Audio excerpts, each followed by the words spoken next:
Good morning. Good morning, Miss. Good morning, ma'am.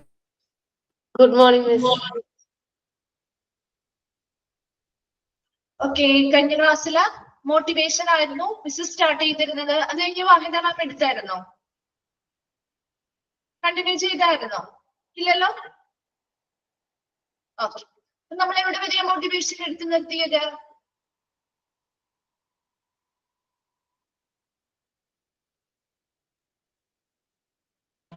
Motivation process is influenced by personality traits. Last page last sentence. Okay.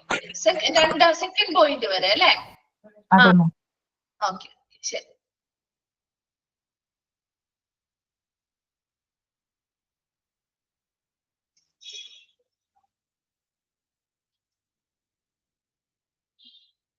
Okay, അപ്പൊ നമ്മൾ ആദ്യം കുറച്ച് theories ആയിരുന്നു മോട്ടിവേഷന് പറഞ്ഞിരുന്നത്. അത് clear ആണല്ലോ? തിയറീസ് ക്ലിയർ അല്ലേ? ഓക്കെ അല്ലേ? ഓക്കെ, അതിനുശേഷം നമ്മുടെ ബേസ്ഡ് ഓൺ ദ അഫോർമേഷൻ ഡെഫിനിഷൻ, മുമ്പിൽ നമ്മൾ പറഞ്ഞിരിക്കുന്ന തിയറീസ് അല്ലെങ്കിൽ ഡെഫിനിഷൻസുമായി ബന്ധപ്പെട്ട കുറച്ച് എന്താണ് ഫോളോയിങ് ഒബ്സർവേഷൻസ്, അതിലൂടെ ആ ഒരു ഡെഫിനിഷൻസ് നോക്കുമ്പോൾ നമുക്കൊരു മോട്ടിവേഷനെ കുറിച്ച് നമുക്ക് മനസ്സിലാക്കാവുന്ന അല്ലെങ്കിൽ നിരീക്ഷിക്കാവുന്ന കുറച്ച് കാര്യങ്ങളുണ്ട്. അതാണ് നമ്മൾ താഴെ പറഞ്ഞുകൊണ്ടിരുന്നത്. അതിൽ ഫസ്റ്റ് പോയിന്റ് നമ്മൾ എന്താണ് പറഞ്ഞത് ജസ്റ്റ് ഒന്ന് റിവൈൻഡ് ചെയ്താണ്. ആ ഒരു 2 പോയിന്റ്സ് ഒന്ന് പറഞ്ഞിട്ട് നമുക്ക് അടുത്തതിലേക്ക് പോവാം. ഫസ്റ്റ് പോയിന്റ് എന്താ പറഞ്ഞേ? Motivation is an inner psychological force which activate and compels the person to behave in a particular manner. അല്ലെ, ഒരു പ്രത്യേക മാനറിൽ ഒരു വ്യക്തി ബിഹേവ് ചെയ്യാൻ, അല്ലെ ഒരു പ്രത്യേക രീതിയിൽ അവർ പെരുമാറുന്നതിന് വേണ്ടി അവരുടെ ഉള്ളിൽ മോട്ടിവേഷൻ എന്ത് ചെയ്യുന്നു? ഇതാണ് ഇന്നർ സൈക്കോളജിക്കൽ ഫോഴ്സ് എന്നാ പറയുന്നത്. നമ്മുടെ ആന്തരികമായിട്ടുള്ള ഒരു മാനസികമായിട്ടുള്ള ഒരു ഫോഴ്സ് അല്ലെങ്കിൽ ഒരു ശക്തിയാണ്. അത് എന്തിനു വേണ്ടി? Which activate and compels the person. അത് ആ ഒരു വ്യക്തിയെ എന്ത് ചെയ്യുന്നു? ആക്ടിവേറ്റ് ചെയ്യുന്നു, അല്ലെങ്കിൽ സജീവമാക്കുന്നു. അവരെ എന്ത് ചെയ്യുന്നു? കമ്പൽ ചെയ്യുന്നു, നിർബന്ധിക്കുന്നു. എന്തിനു വേണ്ടി? Person to behave in a particular manner, ഒരു പ്രത്യേക രീതിയിൽ പെരുമാറുന്നതിന് വേണ്ടിയിട്ട്. അല്ലെ, ഒരു പ്രത്യേക രീതി എന്ന് പറഞ്ഞാൽ ഒരു സ്ഥാപനത്തെ ബേസ് ചെയ്ത് നോക്കുമ്പോൾ എന്താണ്? ആ സ്ഥാപനത്തിന് അനുയോജ്യമായിട്ടുള്ള അല്ലെങ്കിൽ ആ സ്ഥാപനത്തിന് അനുഗാമികമായ രീതിയിൽ അവർ പെരുമാറുന്നതിന് വേണ്ടിയിട്ട് ആ ഒരു മോട്ടിവേഷൻ അവർ എന്ത് ചെയ്യുന്നുണ്ട്? ആക്ടിവേറ്റ് ചെയ്യിപ്പിക്കുന്നു, അതുപോലെ തന്നെ നിർബന്ധിപ്പിക്കുകയും ചെയ്യുന്നുണ്ട്. അതാണ് ഫസ്റ്റ് പോയിന്റ് പറഞ്ഞത്.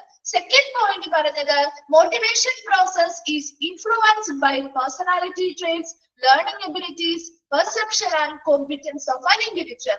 അതുപോലെ തന്നെ ഒരു മോട്ടിവേഷൻ പ്രോസസ് എന്തിനൊക്കെ സ്വാധീനിക്കുന്നുണ്ട്?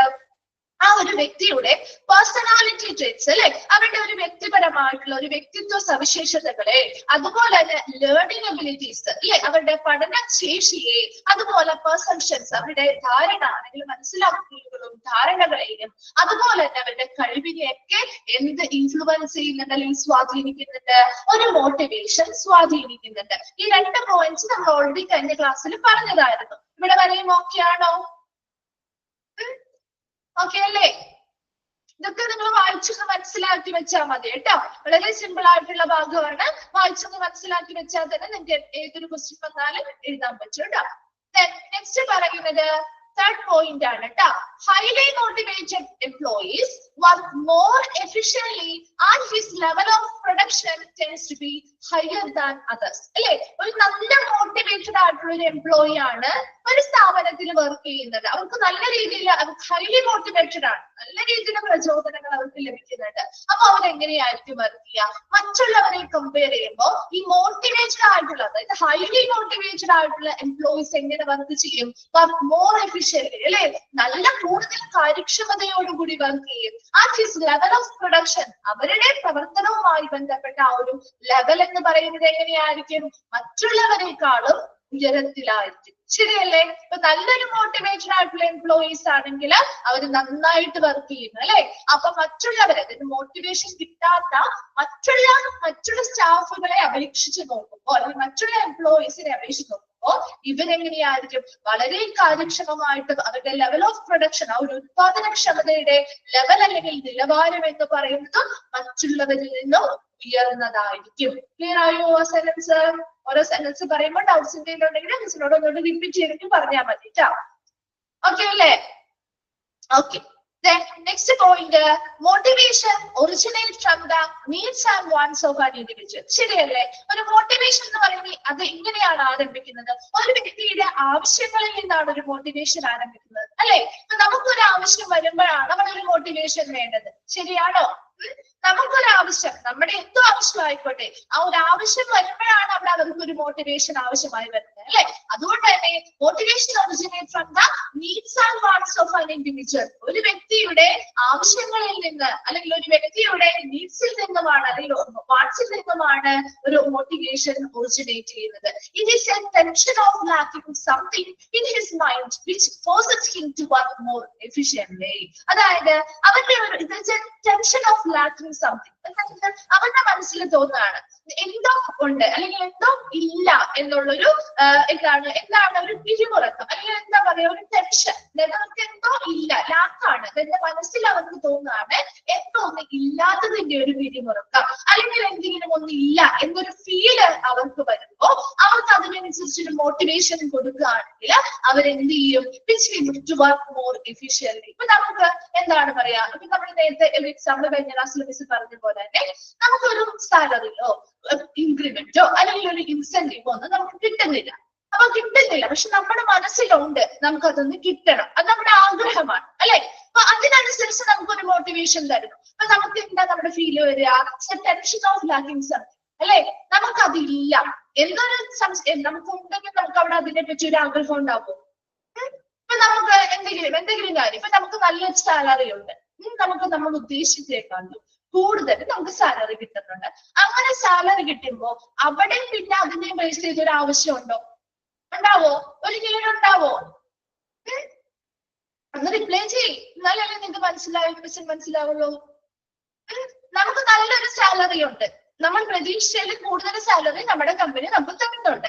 അങ്ങനെയാണെങ്കിൽ പിന്നെ ആ സാലറി ബേസ് ചെയ്ത് നമുക്കൊരു ആവശ്യമോ അല്ലെങ്കിൽ നീഡോ അവിടെ ഉണ്ടാവുന്നുണ്ടോ? ഇല്ല, അല്ലെ? നമുക്ക് കാരണം നമ്മുടെ പ്രതീക്ഷയിൽ കൂടുതൽ സാലറി തരുന്നുണ്ട്. അതേസമയം നമ്മുടെ പ്രതീക്ഷ അത്രയും സാലറി നമുക്കില്ല. നമ്മൾ എത്രത്തോളം വർക്ക് ചെയ്തിട്ടും നമ്മൾ ഉദ്ദേശിച്ച അത്രയും സാലറി ഇല്ല. അപ്പൊ നമുക്ക് സാലറി കൂട്ടണം അല്ലെങ്കിൽ നമ്മുടെ സാലറി കൂടുതൽ കിട്ടണം എന്നൊരു ആവശ്യം ഉണ്ടാവില്ലേ? ഉണ്ടാവോ? ഉണ്ടാവും. അപ്പൊ ആ സമയത്ത് നമ്മുടെ ഫീലിംഗ് എന്താ? രണ്ടാമത്തെ സിറ്റുവേഷനിൽ നമ്മുടെ ഫീലിംഗ് എന്താ? നമുക്ക് എന്തോ ഒന്ന് കുറവുണ്ട്, ശരിയല്ലേ? ടെൻഷൻ, ലാക്കിംഗ് സംതിങ്, എന്തോ ഒന്ന് കുറവുണ്ട്. അപ്പോഴാണ് ശരിക്കും നമ്മുടെ ഒരു ആവശ്യം വരുന്നത്, ശരിയാണോ? നമുക്ക് എന്തോ കുറവുള്ളപ്പോഴാണ് നമുക്ക് അവിടെ ഒരു ആവശ്യം വരുന്നത്. അപ്പൊ നമ്മുടെ ആവശ്യം എന്താ? നമുക്ക് അവിടെ സാലറി കുറവാണ്, അതാണ് നമ്മുടെ ടെൻഷൻ, അല്ലെ? അപ്പൊ നമുക്ക് അവിടെ ഒരു ആവശ്യമുണ്ട്. എന്താണ് ആവശ്യം? നമ്മുടെ സാലറി വർദ്ധിപ്പിക്കുക എന്നതാണ് അവിടുത്തെ ആവശ്യം വരുന്നത്, അല്ലെ? അതേസമയം നല്ല കൂടുതൽ സാലറി, നമ്മൾ പ്രതീക്ഷയിൽ കൂടുതൽ സാലറി തരുന്നുണ്ടെങ്കിൽ നമുക്ക് അവിടെ ഒരു ടെൻഷന്റെ ആവശ്യമില്ല, ശരിയല്ലേ? ഒന്നും ലാക്കായിട്ട് അല്ലെങ്കിൽ ഒന്നിന്റെയും അഭാവം നമുക്ക് കാണുന്നില്ല. അതുകൊണ്ട് തന്നെ നമുക്ക് അവിടെ അതിനെ ബേസ് ചെയ്തൊരു ആവശ്യവും വരുന്നില്ല. നമുക്ക് ഇല്ലാത്തതിനെ കുറിച്ചാണ് നമുക്ക് ആവശ്യം, ശരിയല്ലേ? നമുക്കിപ്പോ ഒരു ആവശ്യം കഴിഞ്ഞാൽ നമുക്കിപ്പോ ഒരു നീഡ് സാറ്റിസ്ഫൈ ചെയ്താൽ അടുത്തൊരു ആവശ്യം നമ്മുടെ മനസ്സിൽ ഉന്നയിക്കും. ആണോ? മനുഷ്യന്റെ സ്വഭാവം അങ്ങനെയല്ലേ? നമ്മളെല്ലാവരും അങ്ങനെ തന്നെയല്ലേ? ഒരു ആഗ്രഹം നമ്മൾ സാറ്റിസ്ഫൈ ചെയ്താൽ അടുത്തൊരു ആഗ്രഹം നമ്മുടെ മനസ്സിൽ വരുമല്ലോ. സ്വാഭാവികമായിട്ടും എല്ലാവരുടെയും മനസ്സിൽ വരുന്ന കാര്യങ്ങളാണ്. അപ്പൊ അതുപോലെ ഒരു സ്റ്റാഫ് അല്ലെങ്കിൽ ഒരു എംപ്ലോയി വർക്ക് ചെയ്യുമ്പോഴും അവരുടെ മനസ്സിലും ഇതേ രീതിയിൽ ഒരാവശ്യം എന്ത് ചെയ്യുന്നു, ഉണ്ടാവുന്നു, ഒറിജിനേറ്റ് ചെയ്യുന്നു. അപ്പൊ അവരുടെ ഫീലിംഗ് എന്താ? ലാക്ക് ഓഫ് സംതിങ്, അല്ലെ? എന്തോ ഒന്ന് എന്താണ് അവിടെ കുറവുണ്ട്, അതിനെ കുറിച്ചൊരു ടെൻഷൻ അല്ലെങ്കിൽ ഒരു പിരിമുറുക്കം അവർ അനുഭവപ്പെടുന്നുണ്ട്. അപ്പൊ അങ്ങനെ നമുക്കൊരു ടെൻഷൻ ഉണ്ടെങ്കിൽ നമുക്ക് നന്നായിട്ട് വർക്ക് ചെയ്യാൻ പറ്റുമോ? നന്നായിട്ട് വർക്ക് ചെയ്യാൻ പറ്റുമോ? ആ ഒരു ടെൻഷനിലാവുമ്പോൾ നമ്മൾ വർക്ക് ചെയ്യാൻ പറ്റില്ല. അപ്പൊ നമ്മൾ എന്ത് ചെയ്യണം?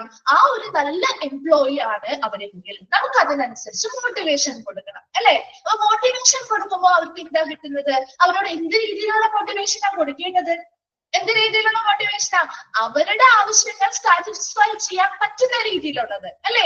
എന്നാലേ അവർ നന്നായിട്ട് വർക്ക് ചെയ്യുള്ളൂ. അവർക്ക് ആവശ്യം ഒരു ശമ്പള വർധനവാണ് അല്ലെങ്കിൽ ഒരു പ്രൊമോഷൻ ആണ് എങ്കിൽ അതിനനുസരിച്ചുള്ള ഒരു മോട്ടിവേഷൻ നമ്മൾ കൊടുക്കുകയാണ്. ഇപ്പൊ നമ്മളോട് മോട്ടിവേഷൻ കൊടുക്കുക, ഒരു പോസിറ്റീവ് ആയിട്ടുള്ള മോട്ടിവേഷൻ കൊടുക്കാതെ നിങ്ങൾ നന്നായിട്ട് ഞാൻ ഈ പറയുന്ന ടാസ്ക് ഇത്ര ദിവസത്തിനുള്ളിൽ അവരുടെ മാനേജർ പറയാണ്, ഇത്ര ദിവസത്തിനുള്ളിൽ നിങ്ങൾ ചെയ്തു തീർത്താൽ നിങ്ങൾക്ക് ഒന്നില്ലെങ്കിൽ ഒരു പ്രൊമോഷൻ അല്ലെങ്കിൽ ശമ്പളത്തിൽ ഇത്ര രൂപ വർധനം ഉണ്ടായിരിക്കും, സാലറി ഇത്രയും രൂപ വർദ്ധിക്കും എന്ന് പറയുമ്പോൾ അത് അവരുടെ നീഡ് സാറ്റിസ്ഫൈ ചെയ്യുന്ന മോട്ടിവേഷൻ ആണ്, അല്ലെ?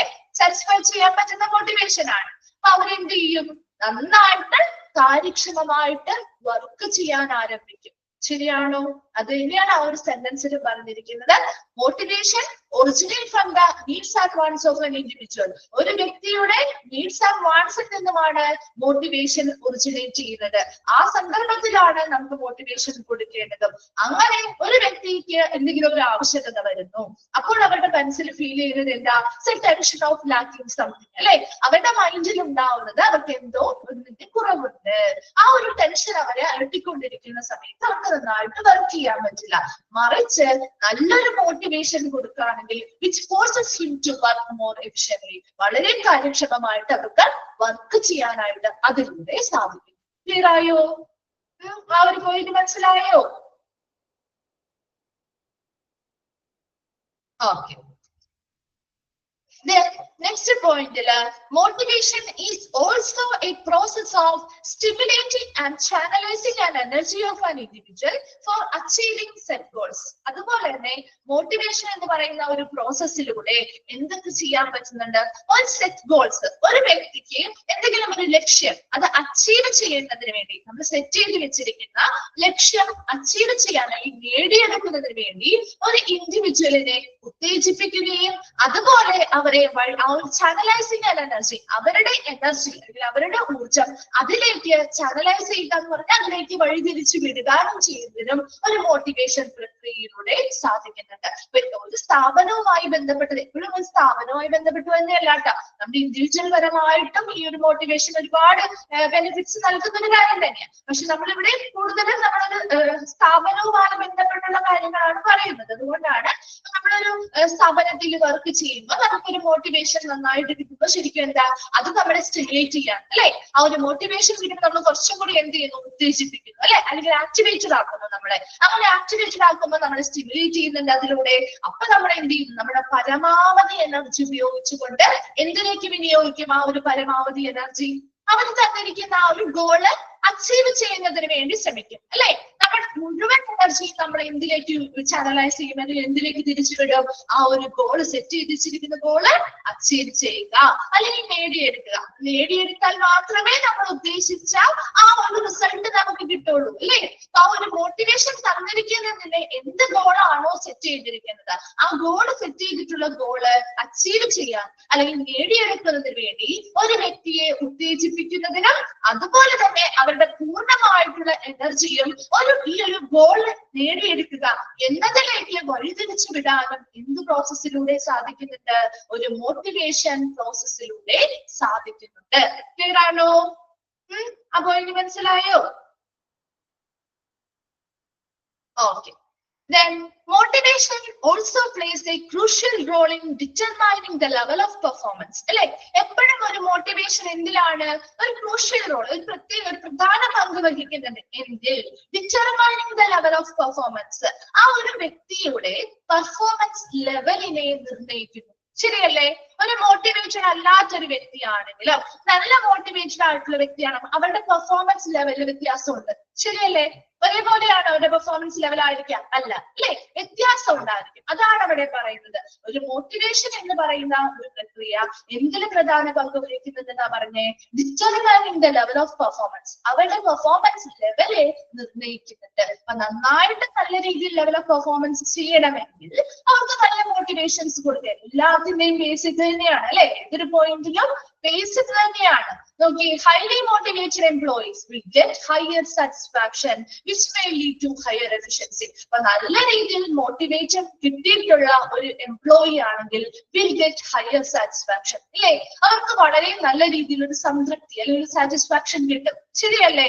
നമ്മുടെ ആഗ്രഹം എന്താണോ ആ ആഗ്രഹത്തിനനുസരിച്ചുള്ള ഒരു മോട്ടിവേഷൻ ആണ് അവർ തരുന്നതെങ്കിൽ നമ്മൾ സാറ്റിസ്ഫൈഡ് ആയി. ശരിയാണല്ലോ? നമ്മൾ സാറ്റിസ്ഫൈഡ് ആവുമ്പോൾ which may lead to higher efficiency, അല്ലെ? അതിലൂടെ നമ്മൾ എന്ത് ചെയ്യുന്നു? നല്ല കാര്യക്ഷമമായിട്ട് പ്രവർത്തിക്കുകയും ചെയ്യുന്നു. ക്ലിയർ ആണോ? ആ ഒരു പോയിന്റ് ക്ലിയർ ആയോ? ഇതൊക്കെ നിങ്ങൾക്ക് വായിച്ച വളരെ സിമ്പിൾ ആയിട്ടുള്ള കാര്യങ്ങളാണ് കേട്ടോ. Then അടുത്ത പോയിന്റിൽ പറയുന്നത് motivation force and its degree may differ from individual to individual depending on his personality, needs, competence and other factors. എപ്പോഴും ഒരു മോട്ടിവേഷൻ ഫോഴ്സും അതിന്റെ ഡിഗ്രി എത്രത്തോളം അളവിൽ മോട്ടിവേഷൻ കൊടുക്കണം, ഇതെല്ലാം ഒരു വ്യക്തിയിൽ നിന്നും മറ്റൊരു വ്യക്തിയിലേക്ക് വ്യത്യസ്തമാണ്. ശരിയാണല്ലേ? നമുക്ക് ഓരോരുത്തർക്കും വ്യത്യസ്ത സ്വഭാവങ്ങളുള്ള ആളുകളാണ് അല്ലെ, വ്യത്യസ്ത കപ്പാസിറ്റി ഉള്ള ആളുകളാണ് അല്ലെ. എല്ലാവരും ഒരുപോലെയാണോ? പലതരത്തിലുള്ള വ്യക്തിത്വമുള്ള ആളുകളാണ്, പലതരത്തിലുള്ള ആവശ്യങ്ങൾ പലതായിരിക്കും അല്ലെ. നമ്മുടെ ഓരോരുത്തരുടെയും ആവശ്യങ്ങൾ വ്യത്യാസമാണ്. ശരിയല്ലേ? ചില ആളുകൾക്ക് പ്രൊമോഷൻ ആയിരിക്കും, ചില ആളുകൾക്ക് നല്ലൊരു വർക്ക് എൻവയോൺമെന്റ് ആയിരിക്കും വേണ്ടത്, ചില ആളുകൾക്ക് സാലറിയിൽ വർധനവായിരിക്കും വേണ്ടത്. പല ആവശ്യകതകളാണ്, പല വ്യക്തിത്വങ്ങളുള്ള ആളുകളാണ്, പല കഴിവുകളുള്ള ആളുകളാണ്, മറ്റു ഘടകങ്ങളാണെങ്കിൽ വ്യത്യസ്തമാണ് അല്ലെ.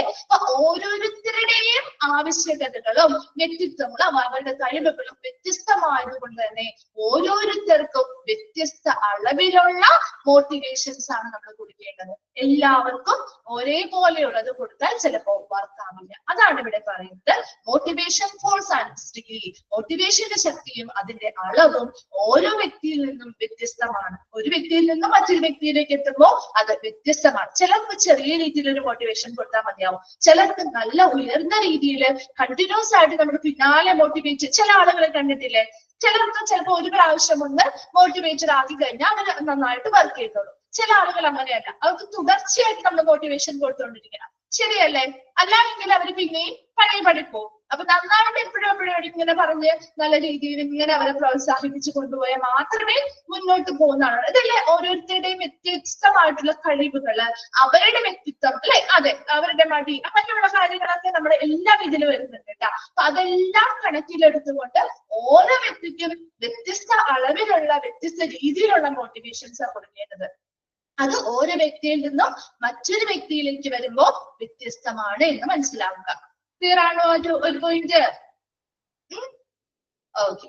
Then next point, the process of motivation help the manner in analyzing and understanding human behavior and find out how an individual can be inspired to produce desirable working behavior. എന്താ പറയുന്നത്? Process of motivation. ആ ഒരു motivation process എന്തിനെ സഹായിക്കുന്നുണ്ട്? The manner in analyzing and understanding human behavior and finding out how an individual can be inspired to produce desirable working behavior. അപ്പൊ ഈ ഒരു motivation പ്രക്രിയയിലൂടെ അവിടുത്തെ ആ ഒരു മാനേജ്മെന്റിനെ എന്ത് മനസ്സിലാക്കാൻ പറ്റും? ഓരോ വ്യക്തികളുടെയും ഹ്യൂമൻ ബിഹേവിയേഴ്സ്, മനുഷ്യന്റെ ബിഹേവിയേഴ്സ് അല്ലെങ്കിൽ പെരുമാറ്റങ്ങൾ എങ്ങനെയാണ്? ഓരോ വ്യക്തികളുടെയും പല പല ബിഹേവിയേഴ്സ് ആയിരിക്കും അല്ലെ. അപ്പൊ അങ്ങനെയുള്ള പല പല വ്യക്തിപരമായിട്ടുള്ള ഇൻഡിവിജ്വൽ ആയിട്ടുള്ള ഹ്യൂമൻ ബിഹേവിയേഴ്സ് എന്താണെന്ന് കൃത്യമായിട്ട് വിശകലനം ചെയ്യാനും മനസ്സിലാക്കാനും സാധിക്കുന്നു. അതിലൂടെ ഈ ഓരോ വ്യക്തികൾക്കും നമ്മൾ എങ്ങനെയുള്ള മോട്ടിവേഷൻ കൊടുത്താൽ അവരെ ഇൻസ്പയർഡ് ആക്കാൻ പറ്റും അല്ലെ. അങ്ങനെ ഇൻസ്പയർഡ് ആക്കി എങ്ങനെ നമുക്ക് ആ ഒരു കമ്പനിക്ക് അല്ലെങ്കിൽ ആ ഒരു സ്ഥാപനത്തിന് അഭികാമ്യമായിട്ടുള്ള രീതിയിലുള്ള ഒരു വർക്കിംഗ് ബിഹേവിയർ നമുക്ക് എങ്ങനെ പ്രൊഡ്യൂസ് ചെയ്തെടുക്കാൻ പറ്റും, ഇതൊക്കെ മനസ്സിലാക്കാനായിട്ട് സഹായിക്കുന്ന ഒന്നാണ് പ്രോസസ് ഓഫ് മോട്ടിവേഷൻ എന്ന് പറയുന്നത്. ഒരു പ്രോസസ് ഓഫ് മോട്ടിവേഷൻ അവിടുത്തെ മാനേജ്മെന്റിന് എന്തൊക്കെ കാര്യങ്ങൾക്കുള്ള കാര്യം മനസ്സിലാക്കാൻ സാധിക്കുന്നുണ്ട്? ഓരോ വ്യക്തികളുടെയും ഹ്യൂമൻ ബിഹേവിയേഴ്സ് എങ്ങനെയാണെന്ന് മനസ്സിലാക്കാനും അത് അനലൈസ് ചെയ്യാനും അത് മനസ്സിലാക്കാനും സാധിക്കുന്നുണ്ട്. അങ്ങനെ ഓരോ വ്യക്തിയെയും മനസ്സിലാക്കി അവർക്ക് ഏത് രീതിയിലുള്ള മോട്ടിവേഷൻസ് കൊടുക്കണം, എന്നാൽ മാത്രമാണ് അവര് ഇൻസ്പയർഡ് ആകുന്നത് അല്ലെ. പലർക്കും പല രീതിയിൽ നമ്മൾ നേരത്തെ പറഞ്ഞു. അപ്പൊ ഓരോ വ്യക്തികൾക്കും അവർക്കുടെ ഇഷ്ടമായിട്ടുള്ള അവര് നമ്മൾ നല്ല സ്ഥാപനം വിചാരിക്കുന്ന അല്ലെങ്കിൽ അഭികാമ്യമായിട്ടുള്ള സ്ഥാപനത്തിന് വേണ്ട രീതിയിൽ അവർ പെരുമാറണമെങ്കിൽ ഏതൊക്കെ മോട്ടിവേഷനിലൂടെ നമുക്ക് അവരെ ഇൻസ്പയർ ചെയ്യാൻ പറ്റും, പ്രചോദിപ്പിക്കാൻ പറ്റും.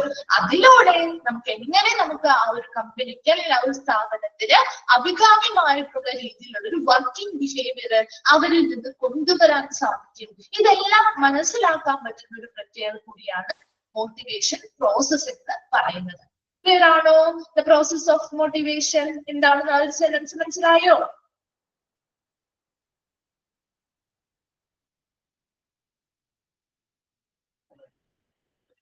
എന്താണ്? ക്ലിയർ ആയില്ലേ?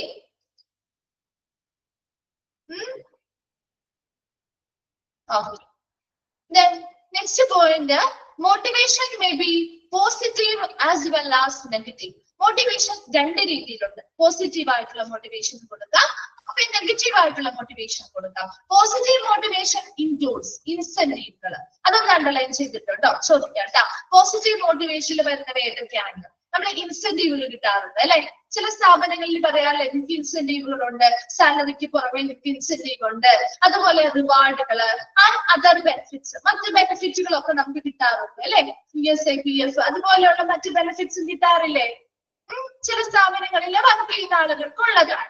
അതൊരു പോസിറ്റീവ് മോട്ടിവേഷൻ ആണ്. അതുപോലെ നെഗറ്റീവ് മോട്ടിവേഷൻ എന്ന് പറയുമ്പോൾ ഇംപ്ലൈസ് സം പണിഷ്മെന്റ് അല്ലെ. ചില ആളുകൾക്ക് നന്നായിട്ട് വർക്ക് ചെയ്തില്ലെങ്കിൽ പണിഷ്മെന്റ് കൊടുക്കും അല്ലെ. സ്ഥാപനങ്ങള് കൊടുക്കാറില്ലേ പണിഷ്മെന്റുകള്? ഫിയർ, ഭയം അല്ലെ.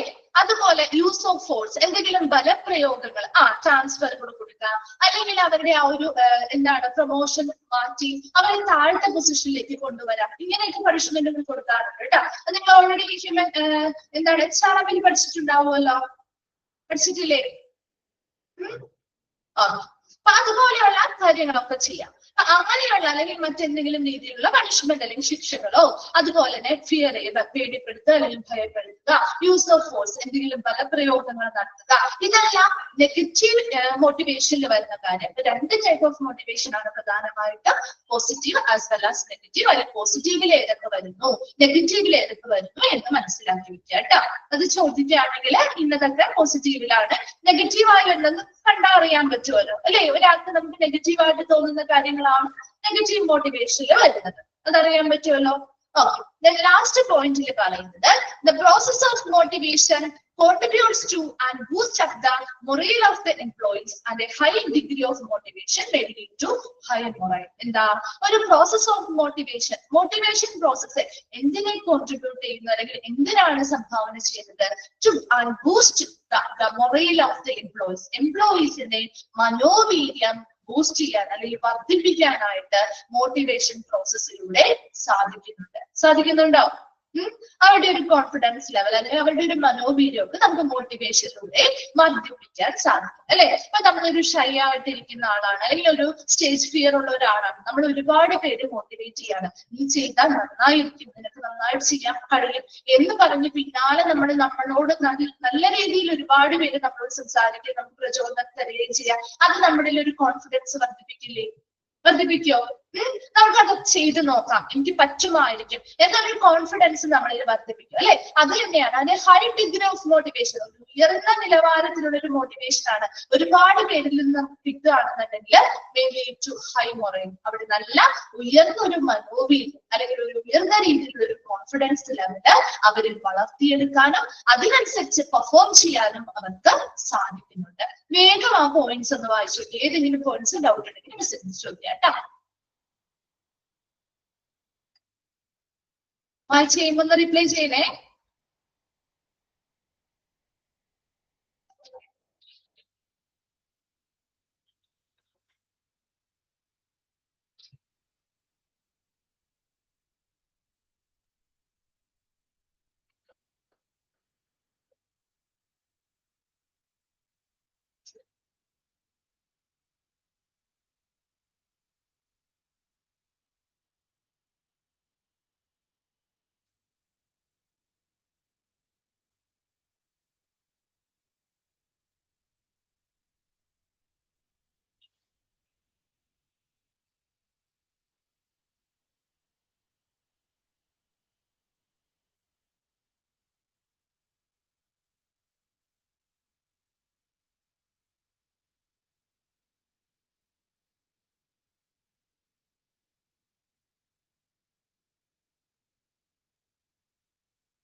വായിച്ചു കഴിയുമ്പോ ഒന്ന് റിപ്ലൈ ചെയ്യണം കേട്ടോ.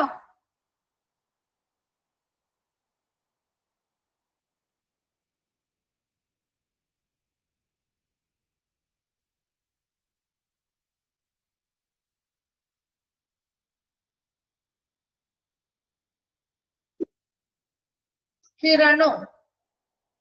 ഓക്കെ, ശരി. ഓക്കെ, നമ്മൾ നെക്സ്റ്റ് ഭാഗത്തേക്ക് പോവാണ്.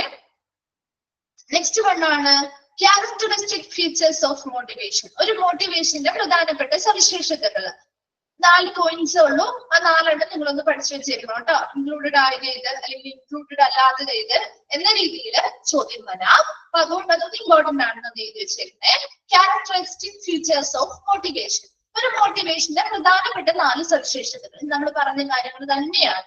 ഒന്നാമത്തെ point, motivation is a continuous activity. Motivation എന്ന് പറഞ്ഞാൽ എന്താ? ഒരു തുടർച്ചയായിട്ടുള്ള ഒരു പ്രവർത്തനമാണ്. ശരിയാണോ? ഒരാൾക്ക് ഒരു പ്രാവശ്യം മോട്ടിവേഷൻ കൊടുത്തതുകൊണ്ട് മാത്രം ചിലപ്പോൾ അവർ ആ ടാസ്ക് നന്നായിട്ട് ചെയ്യുമായിരിക്കും. അടുത്തതിലേക്ക് വരുമ്പോൾ നമ്മൾ ഡിഫറെന്റ് ആയിട്ടുള്ള വേറൊരു മോട്ടിവേഷൻ കൊടുക്കണം, അല്ലെ? അപ്പൊ എപ്പോഴും അത് കണ്ടത് അവിടുത്തെ എംപ്ലോയീസ് നന്നായിട്ട് വർക്ക് ചെയ്യണമെങ്കിൽ ഒരു മോട്ടിവേഷൻ പ്രക്രിയ എന്നത് കണ്ടിന്യൂസ് ആയിരിക്കണം, തുടർച്ചയായിട്ടാണ്. ഒരു പ്രാവശ്യം ഒരു റിവാർഡ് എന്തെങ്കിലും ആണ് ഒരു പ്രാവശ്യത്തെ മോട്ടിവേഷൻ ആയിട്ട് നമ്മൾ കൊടുക്കുന്നതെങ്കിൽ അടുത്ത പ്രാവശ്യം എന്ത് ചെയ്യുക? അവരുടെ സാലറി ഇൻക്രിമെന്റ് ആയിരിക്കും. അതിന് അടുത്ത പ്രാവശ്യം അവർക്ക് പ്രൊമോഷൻ ആയിരിക്കും നമ്മൾ മോട്ടിവേഷൻ രീതിയിൽ കൊടുക്കുന്നത്. അങ്ങനെ പല പല രീതികളില് അപ്പൊ തുടർച്ചയായിട്ട് അല്ലെങ്കിൽ കണ്ടിന്യൂസ് ഒരു ആക്ടിവിറ്റിയാണ്, തുടർച്ചയായിട്ടുള്ള ഒരു പ്രവർത്തനമാണ്. ആ തുടർച്ചയായിട്ട് നമ്മൾ മോട്ടിവേഷൻ കൊടുക്കുമ്പോൾ മാത്രമേ ആ എംപ്ലോയീസ് ആ കണ്ടിന്യൂസ് ആയിട്ട് അതേ എഫിഷ്യൻസിയിൽ വർക്ക് ചെയ്യുകയുള്ളൂ. ക്ലിയർ ആണോ? First point, motivation is a continuous activity. ഇത് തുടർച്ചയായിട്ടുള്ള പ്രവർത്തനമാണ്. രണ്ടാമത്തെ, motivation is an internal feeling and forces a person to action. Motivation എപ്പോഴും ഒരു ആന്തരിക ഫീലിംഗ് ആണ്, അല്ലെ? അപ്പൊ നമുക്കൊരു മോട്ടിവേഷൻ കിട്ടിയാൽ നമ്മുടെ മനസ്സിൽ തോന്നണം, ശരിയല്ലേ? അത് ചെയ്യണം എന്ന് തോന്നിയാൽ മാത്രമല്ലേ നിങ്ങൾ ചെയ്യുള്ളൂ. അല്ലാതെ മറ്റുള്ള ആളുകൾ എത്ര പറഞ്ഞാലും നമുക്ക് താല്പര്യമില്ലെങ്കിൽ നമ്മൾ ചെയ്യോ? നമുക്ക് താല്പര്യമില്ലാത്തൊരു കാര്യം നമ്മൾ ചെയ്യില്ല, അല്ലെ? അപ്പൊ എപ്പോഴും ഒരു മോട്ടിവേഷൻ പ്രക്രിയ എന്ന് പറയുമ്പോൾ ഇന്റേണൽ ഫീലിംഗ് ആണ്. നമുക്കൊരു ആന്തരികമായിട്ട് നമുക്കൊരു ഫീലിംഗ് ഉണ്ടാവും, അല്ലെ? അപ്പൊ നമ്മുടെ ആ ഒരു ആന്തരികമായിട്ടുള്ള ആ ഒരു ഫീലിംഗിൽ നിന്നുമാണ് എന്ത് ചെയ്യുന്നത്? That forces a person to action. എന്ത് ചെയ്യുന്നു? അതൊരു വ്യക്തിയെ എന്തിനു പ്രേരിപ്പിക്കുന്നു? ഒരു പ്രവർത്തനം ചെയ്യാനായിട്ട് അത് ആ ഒരു വ്യക്തിയെ പ്രേരിപ്പിക്കുന്നു അല്ലെങ്കിൽ നയിക്കുന്ന ഒരു ആന്തരികമായിട്ടുള്ള ഒരു ഫീലിംഗ് അല്ലെങ്കിൽ ആ ഒരു വികാരമാണ് മോട്ടിവേഷൻ എന്ന് പറയുന്നത്. അപ്പൊ പുറത്തു നിന്നാണെങ്കിലും സെൽഫായിട്ട് നമുക്ക് കിട്ടുന്ന മോട്ടിവേഷൻ ആണെങ്കിലും എന്തിലൂടെയാണെങ്കിലും നമുക്കൊരു ആന്തരികമായിട്ടുള്ള ഫീലിംഗ് വരണം. ഇന്നൊരു ആ ഒരു കാര്യം നമുക്ക് ചെയ്യണം എന്നൊരു ആന്തരികമായിട്ടുള്ള ഒരു ഇന്റേണൽ ഫീലിംഗ് കിട്ടുമ്പോഴാണ് നമ്മൾ എന്ത് ചെയ്യുന്നത്? ആ ഒരു ഇന്റേണൽ ഫീലിംഗ് ആണ് ആ ഒരു വ്യക്തിയെ ആ ഒരു പ്രവർത്തനം ചെയ്യാനായിട്ട് പ്രേരിപ്പിക്കുന്നത് അല്ലെങ്കിൽ നയിക്കുന്നത്. ക്ലിയർ ആണോ? സെക്കൻഡ് പോയിന്റ് മനസ്സിലായോ? Second characteristics. Okay, third one ആണ് it may be positive or negative, അല്ലെ? നമ്മൾ നേരത്തെ പറഞ്ഞിരുന്നു മോട്ടിവേഷൻ എന്ന് പറഞ്ഞാൽ പോസിറ്റീവ് ആയിട്ടുള്ള രീതിയിലുള്ള മോട്ടിവേഷൻസ് ഉണ്ട്, നെഗറ്റീവ് ആയിട്ടുള്ള രീതിയിലുള്ള മോട്ടിവേഷൻസ് ഉണ്ട്. അതിൽ ഉൾപ്പെടുന്ന കുറച്ച് കാര്യങ്ങളൊക്കെ നമ്മൾ പറഞ്ഞിരുന്നു, അല്ലെ? ഒരുപാട്. അതുപോലെ തന്നെ നെഗറ്റീവ് ആണെങ്കിൽ പണിഷ്മെന്റ്, ഫിയർ, അത് നമ്മൾ പറഞ്ഞിട്ടില്ല. പോസിറ്റീവ് ആയിട്ടുമുണ്ട് നെഗറ്റീവ് ആയിട്ടുമുണ്ട് motivation. Then fourth point il parayunnathu it varies from person to person and from time to time. Idu nammal already paranjadana, alle? Idu oru vyaktiyil ninnu samayathinanusaരിച്ച് oru vyaktiyil ninnu mattoru vyaktiyilekku ഓരോ സമയത്തും motivation വ്യത്യാസമായിരിക്കും. എല്ലാവർക്കും ഒരുപോലെയല്ല നമുക്ക് motivation കൊടുക്കേണ്ടത്. അത് ഓരോ വ്യക്തിത്വം അല്ലെങ്കിൽ അവരുടെ കപ്പാസിറ്റിക്ക് അനുസരിച്ചൊക്കെ ഓരോ വ്യക്തിയിൽ നിന്ന് മറ്റൊരു വ്യക്തിയിലേക്ക് വരുമ്പോൾ മോട്ടിവേഷൻസിൽ വ്യത്യാസങ്ങൾ ഉണ്ടായേക്കാം. 4 ക്യാരക്ടറിസ്റ്റിക്സ് ആണ് നമ്മൾ പറഞ്ഞത്. മോട്ടിവേഷൻ എന്ന് പറഞ്ഞാൽ കണ്ടിന്യൂസ് ആയിട്ട് ഇതൊരു തുടർച്ചയായിട്ടുള്ള പ്രവർത്തനമാണ്. രണ്ടാമത്തെ കാര്യം പറഞ്ഞത് മോട്ടിവേഷൻ എന്ന് പറയുന്നത് ഇന്റേണൽ ഫീലിംഗ്, ഒരു ആന്തരികമായിട്ടുള്ള ഒരു ഫീലിംഗ് അല്ലെങ്കിൽ ഒരു വികാരം ഉണ്ടാകുമ്പോൾ മാത്രമേ മോട്ടിവേഷനിലൂടെ നമുക്ക് ഒരു ആന്തരിക ഫീലിംഗ് ആണ് കിട്ടുന്നത്. അതിലൂടെ ആ വ്യക്തിയെ എന്ത് ചെയ്യുന്നു? That forces a person to action. ആ ഒരു വ്യക്തിയോട് ആ ഒരു പ്രവർത്തനം ചെയ്യാനായിട്ട് ആ ഒരു വ്യക്തിയെ പ്രേരിപ്പിക്കുന്നു അല്ലെങ്കിൽ നയിക്കുന്ന ഒരു ശക്തിയാണ് ഈ ഒരു മോട്ടിവേഷൻ ആയിട്ടുള്ള ഒരു ഇന്റേണൽ ഫീലിംഗ് എന്ന് പറയുന്നത്. Then third point പറയുന്നത് motivation പോസിറ്റീവ് ആകാം അല്ലെങ്കിൽ നെഗറ്റീവ് ആകാം. Fourth പോയിന്റിൽ പറയുന്നത് it varies from person to person and time to time. ഇത് എന്ത് ചെയ്യുന്നുണ്ട്? വ്യത്യാസം വരുന്നുണ്ട്. ഒരു വ്യക്തിയിൽ നിന്ന് മറ്റൊരു വ്യക്തിയിലേക്ക് നോക്കുമ്പോൾ മോട്ടിവേഷൻ വ്യത്യസ്തമായിരിക്കും, എല്ലാവർക്കും ഒരുപോലെ ആയിരിക്കില്ല. വേഗം വായിച്ചു നോക്കിയേ.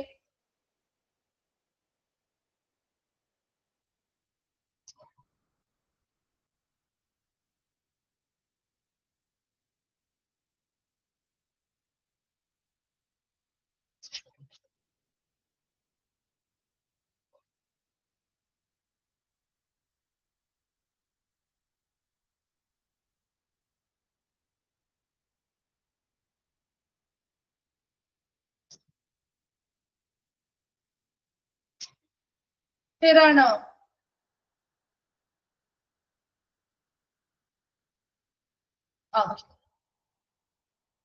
അത് ഇമ്പോർട്ടന്റ് ആണ്. ഇൻക്ലൂഡഡ് ആയത് ഇത് അല്ലെങ്കിൽ ഇൻക്ലൂഡ് അല്ലാത്ത ഇതെന്ന് ചോദിക്കാം കേട്ടോ.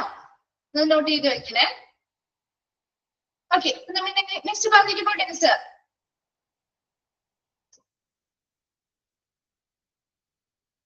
ഓക്കെ, ശരി. നെക്സ്റ്റ് വണ്ണാണ് ഇമ്പോർട്ടൻസ് ഓഫ് മോട്ടിവേഷൻ. ഒരു മോട്ടിവേഷന്റെ ഇമ്പോർട്ടൻസ് അല്ലെങ്കിൽ പ്രാധാന്യങ്ങൾ, ഇതൊക്കെ നിങ്ങൾക്ക് എളുപ്പമാണ് കേട്ടോ. സിമ്പിൾ അല്ലേ ഈ ഭാഗം? ഇല്ലേ? ഇനി തിയറീസിലേക്ക് വരുമ്പോഴാണ് കുറച്ച് നിങ്ങൾക്ക് ഒന്നും പരിചയമില്ലാത്തതുണ്ടാവുള്ളൂ. ഈ ഭാഗം വളരെ എളുപ്പത്തിൽ നിങ്ങൾക്ക് പഠിച്ചു പോകാൻ പറ്റുന്ന ഭാഗങ്ങളാണ്. എല്ലാം നമ്മൾ ഓൾമോസ്റ്റ് പറഞ്ഞ കാര്യങ്ങളൊക്കെ തന്നെയാണ് അല്ലെ. നോക്കിയേ, ഇമ്പോർട്ടൻസ് എന്തൊക്കെയാണ്? Motivation plays a crucial role in managing processes. എന്തൊരു പ്രക്രിയയും എന്തൊരു മാനേജ്മെന്റും അല്ലെങ്കിൽ എന്തൊരു കാര്യങ്ങളും നന്നായിട്ട് മാനേജ് ചെയ്ത് കൊണ്ടുപോകണമെങ്കിൽ അവിടെ മോട്ടിവേഷൻ ഒരു പ്രധാനപ്പെട്ട പങ്ക് വഹിക്കുന്നുണ്ട് അല്ലെ. A group of skilled and driven employees is essential for accomplishing an organization goal. നമുക്കറിയാം, ഒരു ഓർഗനൈസേഷൻ ഒരു ഗോൾ അല്ലെങ്കിൽ അവരുടെ ഒരു ലക്ഷ്യം പൂർത്തീകരിക്കുന്നതിന് വേണ്ടി അവിടുത്തെ എംപ്ലോയീസ് എങ്ങനെയാ, ഒരു ഗ്രൂപ്പ് ഓഫ് എംപ്ലോയീസ് ആണ് അവർ വർക്ക് ചെയ്യുന്നത് അല്ലെ. ഒരു ഓർഗനൈസേഷൻ എടുത്തു നോക്കുമ്പോ ആ ഓർഗനൈസേഷന്റെ ഗോള് അച്ചീവ് ചെയ്യണമെങ്കിൽ അല്ലെങ്കിൽ ആ ഒരു ഓർഗനൈസേഷന്റെ ഗോള് നമുക്ക് നേടിയെടുക്കണമെങ്കിൽ അവിടെ ഒരു ഗ്രൂപ്പ് ഓഫ് എംപ്ലോയീസ് വർക്ക് ചെയ്യുന്നുണ്ടാവും. അവരെങ്ങനെയുള്ളവരായിരിക്കണം? എന്നാൽ മാത്രമേ നമുക്ക് ഗോൾ അച്ചീവ് ചെയ്യാൻ പറ്റുള്ളൂ. എങ്ങനെയുള്ള ആളുകളായിരിക്കണം? നല്ല സ്കിൽഡ് ആയിരിക്കണം അല്ലെ. നല്ല രീതിയിൽ എല്ലാ കാര്യങ്ങളും ചെയ്യാൻ ഒരു കഴിവുള്ള ആളുകളായിരിക്കണം. ശരിയല്ലേ?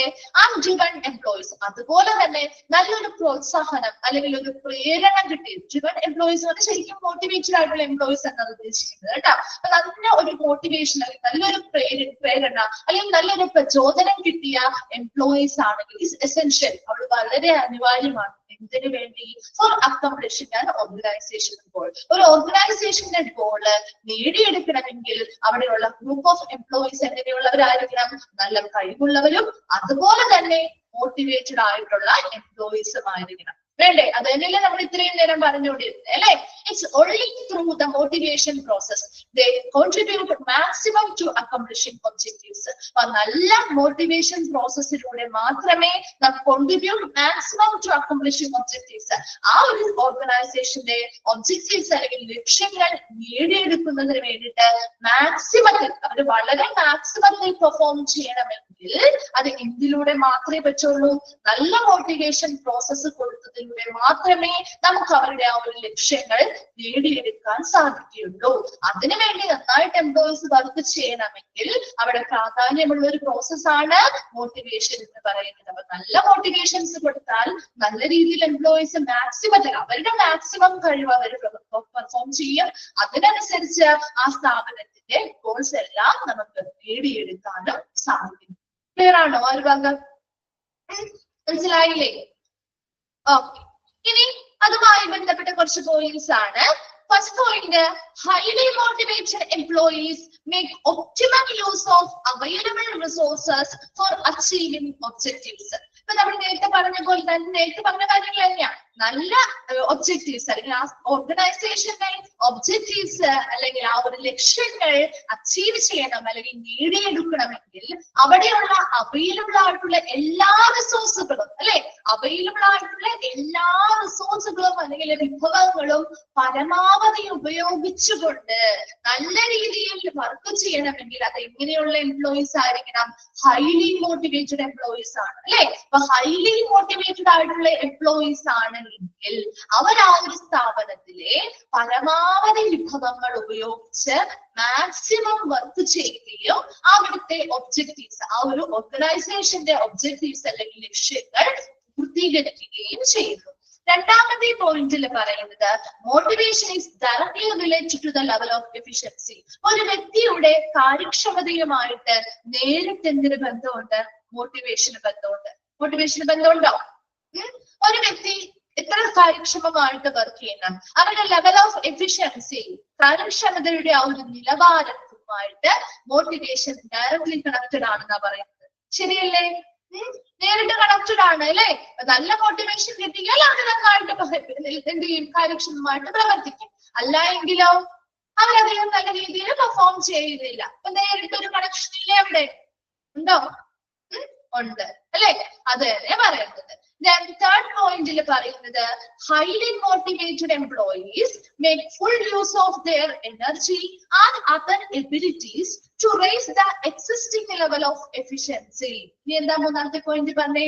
Highly motivated aayittulla employees aanengil make full use of their energy. Nammal nethe paranja avരുടെ പൂർണ്ണമായിട്ടുള്ള എനർജി അല്ലെങ്കിൽ ഊർജവും ഉപയോഗിക്കുന്നു.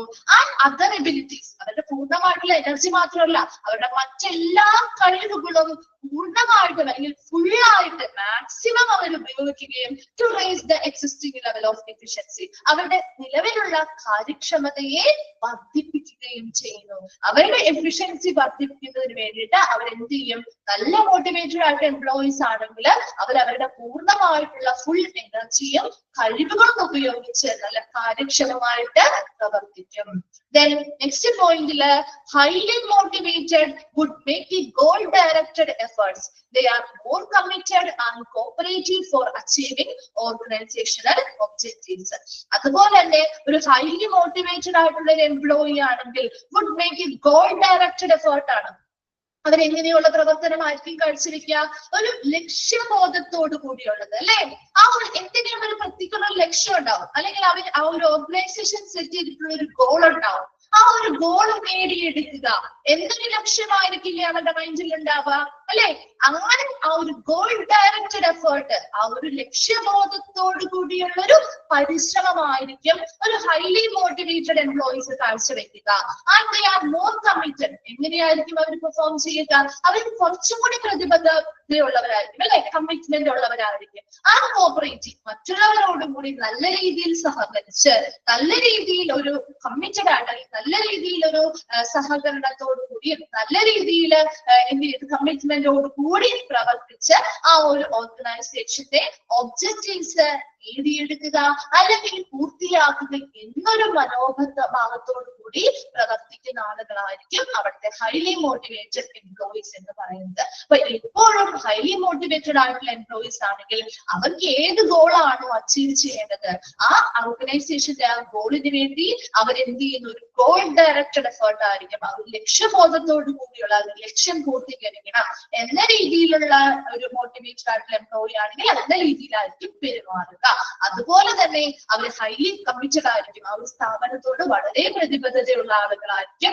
അതുപോലെ തന്നെ മറ്റുള്ളവരുമായിട്ട് നല്ല രീതിയിൽ സഹകരിച്ചുകൊണ്ട് എത്രയും വേഗം മാക്സിമത്തിൽ നമുക്ക് എത്ര എളുപ്പത്തിൽ നമുക്ക് ആ ഒരു ഓർഗനൈസേഷന്റെ ഒബ്ജക്റ്റീവ്സ് അച്ചീവ് ചെയ്യാൻ പറ്റുമോ അതേ രീതിയിൽ അവര് പ്രവർത്തിക്കുകയും ചെയ്യുന്നു.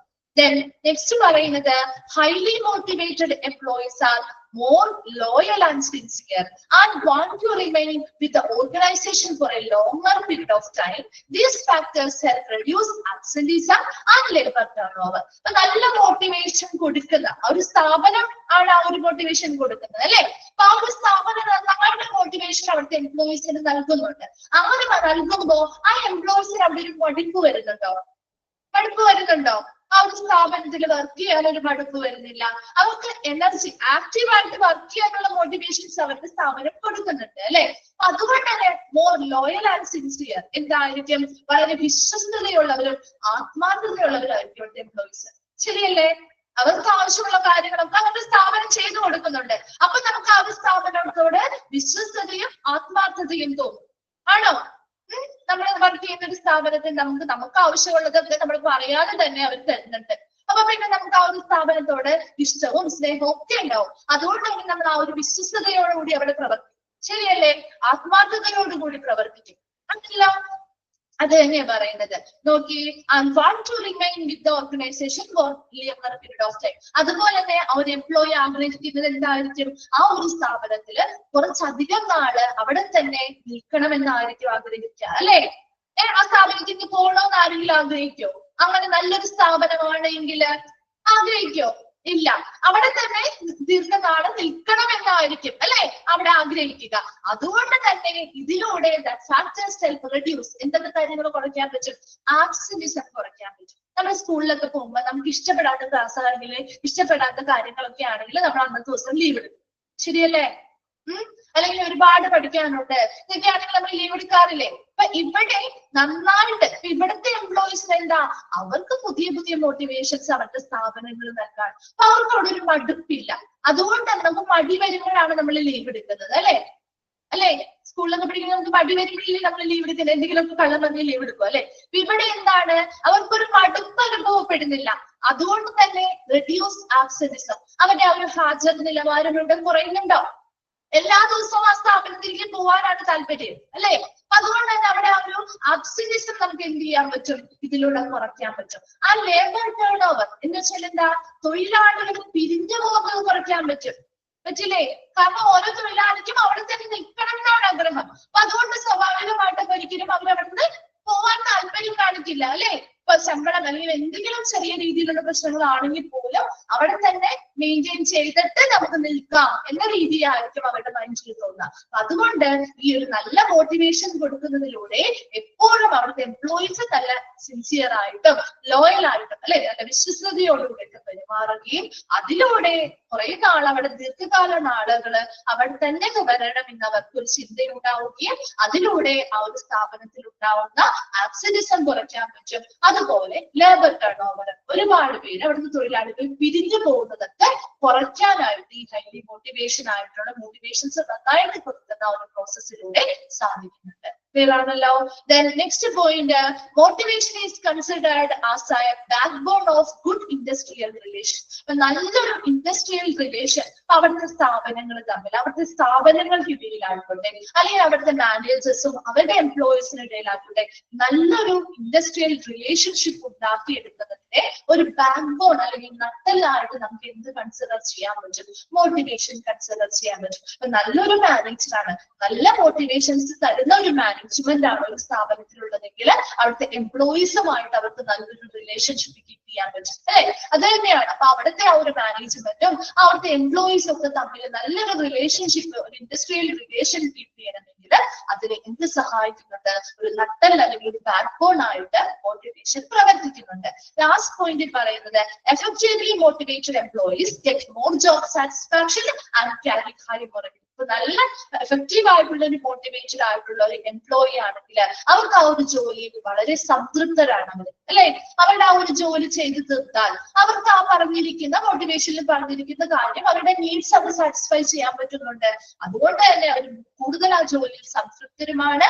അതുപോലെ തന്നെ ഉയർന്ന ഒരു മുറയിൽ അല്ലെങ്കിൽ ഒരു മനോവീര്യം അല്ലെങ്കിൽ കോൺഫിഡൻസ് ഉള്ളവരും ആയിരിക്കും അങ്ങനെ ഹൈലി മോട്ടിവേറ്റഡ് ആയിട്ടുള്ള, എഫിഷ്യൻസി ഉള്ള, എഫക്റ്റീവ്ലി മോട്ടിവേറ്റഡ് ആയിട്ടുള്ള എംപ്ലോയീസ് എന്ന് പറയുന്നത്.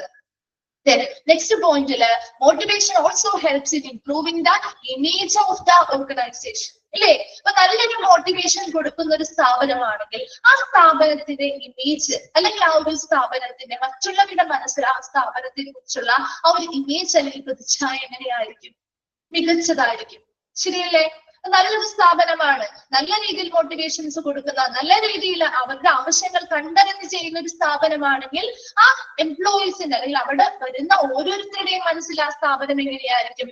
നല്ല ഇമേജിലായിരിക്കും കാണുക, അല്ലേ? ശരിയല്ലേ? അത് തന്നെയാണ് പറയുന്നത്. അപ്പോൾ വേഗം ഒന്ന് വായിച്ചു നോക്കിയത്. എന്തെങ്കിലും കുറച്ച് ഡൗട്ട് ഉണ്ടെങ്കിൽ മിസ്സിനടിച്ച് ചോദിക്കാം കേട്ടോ. വായിച്ചു കഴിയുമ്പോൾ റിപ്ലൈ ചെയ്യണേ.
ക്ലിയർ ആണോ? വായിച്ചു കഴിയുന്നവരൊന്ന് റിപ്ലൈ ചെയ്യാം കേട്ടോ.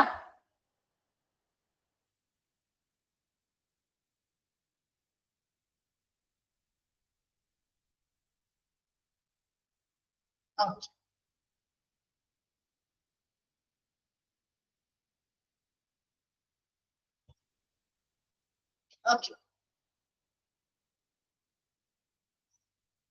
ഓക്കെ നെക്സ്റ്റ് ഭാഗത്തേക്ക് പോട്ടെ മിസ്. നെക്സ്റ്റ് ഭാഗം വളരെ സിമ്പിൾ ആയിട്ടുള്ള ഭാഗമാണ്. നിങ്ങൾക്ക് ജസ്റ്റ് വായിച്ചാൽ തന്നെ മനസ്സിലാവുന്ന കാര്യങ്ങളാണ്. അപ്പൊ നോക്കി, the motivation framework serves as an effective foundation for comprehending how individuals select particular behaviors. ഒരു മോട്ടിവേഷൻ ഫ്രെയിംവർക്ക് അല്ലെങ്കിൽ മോട്ടിവേഷനുമായി ബന്ധപ്പെട്ട ഒരു ചട്ടക്കൂട് എന്തിന് എഫക്റ്റീവ് ആണ്? എഫക്റ്റീവ് ഫൗണ്ടേഷൻ, ഒരു വളരെ ഫലപ്രദമായിട്ടുള്ള ഒരു അടിത്തറയായിട്ട് പ്രവർത്തിക്കുന്നു. For comprehending how individual select particular behaviour, ഒരു പ്രത്യേക ബിഹേവിയർ അല്ലെങ്കിൽ ഒരു പ്രത്യേക പെരുമാറ്റ രീതി തിരഞ്ഞെടുക്കുന്നതിന് വേണ്ടിയിട്ട് ഒരു ഇൻഡിവിജ്വലിനെ അല്ലെങ്കിൽ ഒരു വ്യക്തിയെ എന്താണ് കോംപ്രിഹെൻഡ് ചെയ്യുക, അവർക്ക് സമഗ്രമായിട്ട് അവർക്ക് മനസ്സിലാക്കുന്നതിന് വേണ്ടിയിട്ടൊരു വ്യക്തിപരമായിട്ടുള്ള ഒരു അടിത്തറയായിട്ട് നമുക്കൊരു മോട്ടിവേഷൻ ഫ്രെയിംവർക്കിനെ പറയാവുന്നതാണ്. ഇനി നെക്സ്റ്റ് പറയുന്ന പ്രോസസ് എന്ന് പറഞ്ഞാൽ the motivation process start with needs that individual recognize on their own. നമ്മൾ നേരത്തെ പറഞ്ഞ കാര്യം തന്നെ, ഒരു മോട്ടിവേഷൻ പ്രോസസ് എങ്ങനെയാണ് സ്റ്റാർട്ട് ചെയ്യുന്നത്? With needs that individual recognise on their own. അവരുടെ സ്വന്തമായിട്ട് അവരൊരു ആഗ്രഹം അല്ലെങ്കിൽ അവരുടെ ഒരു നീഡ് അവർ സ്വന്തമായിട്ട് തിരിച്ചറിയുമ്പോഴാണ് ഒരു മോട്ടിവേഷൻ പ്രക്രിയ ആരംഭിക്കുന്നത്.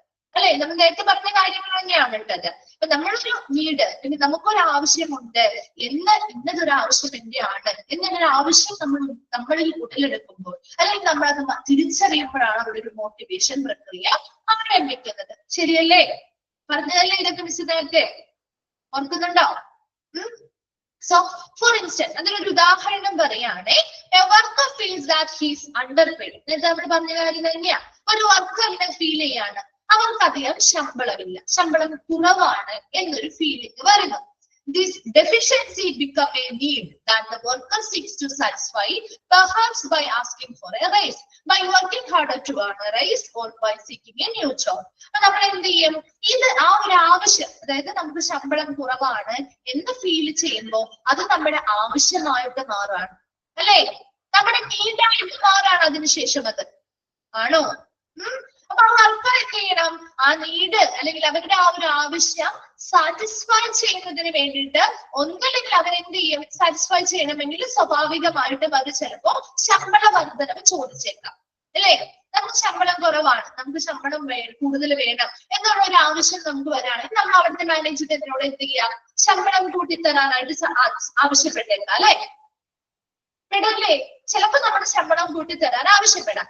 അല്ല എങ്കിലോ നമ്മൾ work harder to earn a raise, അല്ലെങ്കിൽ നമ്മൾ നന്നായിട്ട് വർക്ക് ചെയ്യും, അല്ലെ? നമ്മൾ നന്നായിട്ട് വർക്ക് ചെയ്ത് നമ്മുടെ ആ ഒരു വർക്ക് കണ്ട് നമുക്ക് ശമ്പളം വർദ്ധിപ്പിച്ചു തന്നാലോ എന്ന ചിന്തയാല് നമ്മൾ നന്നായിട്ട് വർക്ക് ചെയ്യും.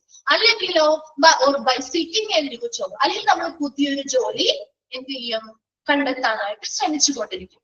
ശരിയാണോ? ഈ 3 ഓപ്ഷനിലേ നമ്മുടെ മുന്നിലുള്ളത്, അല്ലേ? നമ്മൾ എന്തൊക്കെ കാര്യങ്ങൾ വേണം? നമ്മൾ ഒന്നില്ലെങ്കിൽ നമ്മുടെ ആ ഒരു ഡെഫിഷ്യൻസി, നമുക്ക് ശമ്പളം കുറവാണ് എന്നൊരു ഫീലിംഗ് വരുമ്പോ ആ ഒരു കുറവ് നമ്മുടെ ആവശ്യമായിട്ട് മാറുന്നു. അപ്പൊ നമ്മൾ എന്ത് ചെയ്യും? നമ്മൾ ഒന്നില്ലെങ്കിൽ അവരോട് ശമ്പള വർധനവ് ആവശ്യപ്പെടും. അല്ല, അതുപോലെ തന്നെ നമ്മൾ എന്ത് ചെയ്യും? നന്നായിട്ട് നമുക്ക് ശമ്പളം വർദ്ധിപ്പിച്ചു തരും എന്ന് വിചാരിച്ച് നമ്മൾ നന്നായിട്ട് ഹാർഡറായിട്ട് വർക്ക് ചെയ്യും. അല്ല എങ്കിൽ സീറ്റിംഗ് എ ന്യൂ ജോബ്, അല്ലെ? ഒരു പുതിയ ജോലി എന്ത് ചെയ്യും? സെർച്ച് ചെയ്യാൻ, അല്ലെങ്കിൽ അത് പുതിയ ജോലി എന്താണ് കിട്ടാൻ വേണ്ടിയിട്ട് നമ്മൾ അതിനുള്ള പരിശ്രമങ്ങൾ നടത്തിക്കൊണ്ടേയിരിക്കും. Then അടുത്ത് പറയുന്നത്, once he choose to pursue one or more of these options and then enact them, working harder while simultaneously looking for a job, for example, he evaluates his success. അപ്പൊ നമുക്കറിയാം, നമ്മളിപ്പോ നമ്മുടെ മനസ്സിൽ ഇങ്ങനെ ഒരു ചിന്ത വന്നു, നമുക്ക് ശമ്പളം കൂടുതൽ വേണം. അപ്പൊ ആ ഒരു സ്ഥാപനം ചിലപ്പോ നമ്മള് ഈ പറഞ്ഞ ഓപ്ഷനില് 1 or 2 അല്ലെങ്കിൽ അതിൽ കൂടുതലോ ഓപ്ഷൻസ് ഒരുമിച്ച് പ്രവർത്തിക്കും, ഇല്ലേ? നമ്മൾ എന്ത് ചെയ്യാറുണ്ട്? ചിലപ്പോ ഒരു സ്ഥാപനത്തിൽ വർക്ക് ചെയ്തുകൊണ്ടിരിക്കുവാണല്ലോ, അപ്പൊ നമ്മൾ നന്നായിട്ട് വർക്ക് ചെയ്യും, നന്നായിട്ട് വർക്ക് ചെയ്യും. ചിലപ്പോ അപ്പൊ നമ്മുടെ പ്രതീക്ഷ എന്താ? അവര് ചിലപ്പോ ശമ്പളം കൂട്ടി തന്നേക്കാം എന്നൊരു പ്രതീക്ഷയിൽ നമ്മൾ വർക്ക് ചെയ്യുന്നതിനൊപ്പം തന്നെ നമ്മൾ ചിലപ്പോ എന്ത് ചെയ്യാറുണ്ട്? മറ്റൊരു ജോലി അന്വേഷിക്കാറില്ലേ? ചെയ്യാറുണ്ടോ? അല്ലെങ്കിൽ ചെയ്യാൻ ശ്രമിച്ചിട്ടുണ്ട്, അല്ലെങ്കിൽ നമ്മുടെ മനസ്സിൽ തോന്നൂലേ?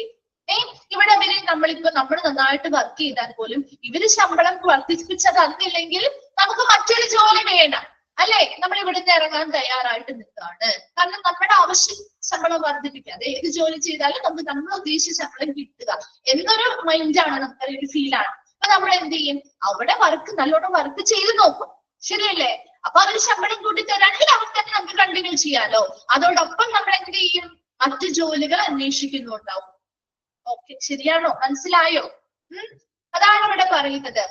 He chooses to pursue one or more of this option. ഇതില് ഒന്നോ രണ്ടോ ഓപ്ഷൻസ് ചിലപ്പോ അവര് പിന്തുടർന്നേക്കാം. അപ്പൊ അവരെന്ത് ചെയ്യുന്നുണ്ട്? Working harder by side. അവരുടെ ഒപ്പം എന്ത് ചെയ്യുന്നുണ്ട്? നന്നായിട്ട് ഹാർഡ് വർക്ക് ചെയ്യുന്നുണ്ട്. അതോടൊപ്പം തന്നെ അവരെന്ത് ചെയ്യുന്നുണ്ട്? മറ്റൊരു ജോബ് അന്വേഷിക്കുന്നുണ്ടായിരിക്കാം. മനസ്സിലായോ? He evaluates his success. ഇനി അദ്ദേഹം അവരെന്ത് ചെയ്യുന്നു? അവരുടെ സക്സസ് അല്ലെങ്കിൽ അവരുടെ വിജയം അവരെ വിലയിരുത്തുന്നു. And if his hard work resulted in a pay raise. അപ്പൊ അവർ നന്നായിട്ട് വർക്ക് ചെയ്യുമ്പോൾ അവർക്കൊരു ശമ്പള വർധനവ് ഉണ്ടായാൽ he probably feels satisfied and will continue to work hard. അല്ലേ? അപ്പൊ അവർക്കൊരു നല്ല രീതിയിൽ അവർ ഇതുപോലെ നന്നായിട്ട് ഹാർഡ് വർക്ക് ചെയ്ത് അവര് പ്രവർത്തിച്ചു. അതിനനുസരിച്ച് അവർക്ക് ഒരു ശമ്പള വർധനവ് ഉണ്ടായി. ഇപ്പൊ നമ്മൾ നന്നായിട്ട് വർക്ക് ചെയ്തു, നമുക്കപ്പോ അവര് ശമ്പളം കൂട്ടി തന്നു. അങ്ങനെയാണെങ്കിൽ നമ്മൾ സാറ്റിസ്ഫൈഡ് ആവില്ലേ? ആയോ? പിന്നെ അപ്പൊ വേറെ ജോലി അന്വേഷിച്ച് അവർക്ക് പോണോ? വേണ്ട, അവർ സാറ്റിസ്ഫൈഡ് ആയി. മനസ്സിലാവുന്നില്ലേ പറയുന്നത്? വളരെ എളുപ്പമുള്ള ഭാഗമാണ്. സാറ്റിസ്ഫൈഡ് ആയി അല്ലെ? അങ്ങനെ സാറ്റിസ്ഫൈഡ് ആയാൽ പിന്നെ അവർ എന്ത് ചെയ്യും? ഇതേ രീതിയിൽ വർക്ക് ചെയ്യും അല്ലെ? ഹാർഡ് ആയിട്ട് പിന്നെ വർക്ക് ചെയ്യില്ലേ? കാരണം അവർക്ക് മനസ്സിലായി ഒരു പ്രാവശ്യം അവർ ഹാർഡ് വർക്ക് ചെയ്തപ്പോ അവർക്ക് ശമ്പള വർധനം ഉണ്ടായി. അപ്പൊ പിന്നെയും അവർ ഹാർഡ് വർക്ക് ചെയ്താൽ അതിനനുസരിച്ച് ഒരു ശമ്പളം വർദ്ധിപ്പിച്ച് നൽകും ഇല്ലേ? ആ ഒരു മൈൻഡ് അവരുടെ മനസ്സിലേക്ക് വന്നു. അപ്പൊ അവരെന്ത് ചെയ്യും? പിന്നെയും അതേ രീതിയിൽ ഹാർഡ് വർക്ക് ചെയ്ത് കണ്ടിന്യൂസ് ആയിട്ട് ഹാർഡ് വർക്ക് ചെയ്ത് അവരുടെ നീഡ്സ് സാറ്റിസ്ഫൈ ചെയ്തുകൊണ്ടേയിരിക്കും. ക്ലിയർ ആയോ? ആ ഒരു പാരഗ്രാഫ് മനസ്സിലായോ? ഓക്കെ. Then next പറയുന്നത്, but if no raise has been provided, he is likely to try another option. ഇനി അവർക്ക് ശമ്പളം ഒന്നും, അവർ ഇത്രയും ഹാർഡ് വർക്ക് ചെയ്തിട്ടും അവർക്ക് ശമ്പളം ഒന്നും വർദ്ധിപ്പിച്ച് നൽകിയില്ലെങ്കിൽ അവരുടെ അടുത്ത ഓപ്ഷൻ ഏതായിരിക്കും? ഒന്ന് പറഞ്ഞേ, അടുത്ത ഓപ്ഷൻ ഏതായിരിക്കും? അവർ അടുത്ത ഓപ്ഷൻ ചൂസ് ചെയ്യുന്ന പറയുന്നത്. എന്താണ് അവരുടെ അടുത്ത ഓപ്ഷൻ? എന്താണ് നിങ്ങളുടെ അടുത്ത ഓപ്ഷൻ? എന്തായിരിക്കും ഒന്ന് പറ. അനദർ ജോബ് അല്ലേ? മറ്റൊരു ജോലി അന്വേഷിച്ച് അതിലേക്ക് പോകും, ശരിയല്ലേ? അതാണ് അവിടെയും പറഞ്ഞത്. No raising has been provided, he is likely to try another option since people have many different needs. അല്ലെ? അതുകൊണ്ട് തന്നെ നമുക്ക് ഇതിൽ നിന്ന് എന്ത് മനസ്സിലാക്കാം? ഓരോ വ്യക്തികൾക്കും അവർക്ക് വ്യത്യസ്തമായ ആവശ്യങ്ങളാണുള്ളത് അല്ലെ? The satisfaction of one need or set of needs is likely to give rise to the identification of other needs. നമ്മുടെ സ്വഭാവം അങ്ങനെ തന്നെയല്ലേ? നമുക്ക് ഒരാഗ്രഹം, ഇപ്പൊ നമുക്കൊരു ആഗ്രഹം ഉണ്ടാവും. ആ ഒരു ആഗ്രഹം നേടിക്കഴിഞ്ഞാൽ അടുത്ത ആഗ്രഹം നമ്മുടെ മനസ്സിൽ എന്താണ് ഉണ്ടാവുകയാണ് ചെയ്യുന്നത് അല്ലേ? എല്ലാ മനുഷ്യരുടെയും കാര്യമാണ് പറയുന്നത്. ഒരാളുടെ മാത്രമല്ല, അല്ലെങ്കിൽ ഇപ്പൊ ഒരു ജോലി ചെയ്യുന്ന ആളുടെ മാത്രമല്ല. നമ്മുടെ ആഗ്രഹങ്ങൾ എങ്ങനെയാ? ആഗ്രഹങ്ങൾക്ക് വല്ല കുറവുകളുണ്ടോ? ഒന്നോ രണ്ടോ ആഗ്രഹം. ഇപ്പൊ ഒരു ജോലിയുമായി ബന്ധപ്പെട്ട ഒരു ആഗ്രഹം സാറ്റിസ്ഫൈ ചെയ്യും. അത് കഴിയുമ്പോൾ നമുക്ക് അടുത്ത ഒരു ആഗ്രഹം വരികയാണ് അല്ലെ? അതിനെ എവിടെയും പറയുന്നത്, since people have many different needs, പല ആവശ്യങ്ങളാണ്, ഓരോരുത്തർക്കും വ്യത്യസ്ത ആവശ്യങ്ങളല്ലേ അല്ലെ? അതെ. Satisfaction of one need or set of needs, ഒരു കൂട്ടം നീഡുകൾ അല്ലെങ്കിൽ ഒരു കൂട്ടം ആവശ്യങ്ങൾ അല്ലെങ്കിൽ ഒരു ആവശ്യം ആണെങ്കിൽ പോലും അത് സാറ്റിസ്ഫൈ ചെയ്യും അല്ലെങ്കിൽ സംതൃപ്തിപ്പെടുത്തു കഴിയുമ്പോൾ give rise to the identification of the other. അപ്പൊ അടുത്തൊരാഗ്രഹം അവിടെ എന്ത് ചെയ്യുന്നു? ഉണർന്നു വരുന്നു അല്ലെ?